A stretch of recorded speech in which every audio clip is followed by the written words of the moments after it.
அவர் தான் சொல்றாரு இல்லையா, மனிதன் எதை விதைப்பானோ அதையே அறுப்பான். பேசுவது ரொம்ப ரொம்ப அவசியமான ஒரு விஷயம். அடுத்து பாருங்க, சொல்றாரு 14,000 ஆடுகளும், ஆடு எவ்வளவு ஆயிடுச்சு? 14,000 ஆடுகளும் 6,000 ஒட்டகங்களும் 6,000 ஏர் மாடுகளும், சாரி 500க்கு எவ்வளவு ஆயிடுச்சு?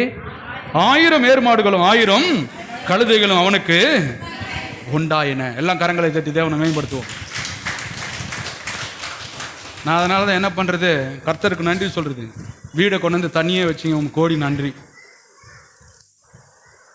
யாரோடமே சேர்றது கிடையாது, யார் பேச்சவும் கேட்கறது கிடையாது. சுத்தி முத்தி பாங்க, சாப்பிட்டியா பைபிளை எடு, சுத்தி முத்தி பார்த்தியா சாப்பிட்டியா, பிள்ளைங்கெல்லாம் ஸ்கூல் போயிடுவாங்க.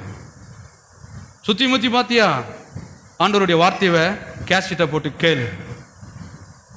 டீ கடைக்கு போகலாம், பேப்பர் பார்க்கலாம், அவங்களோட சேரலாம். இவங்க ஆண்டவர் வேண்டாம். நம் வாயை பொத்திக் கொள்ளும் பொழுது குடும்பம் ஆசீர்வாதமாக இருக்கும். நடக்க வேண்டிய காரியம் நன்றாகவே நடக்கும்.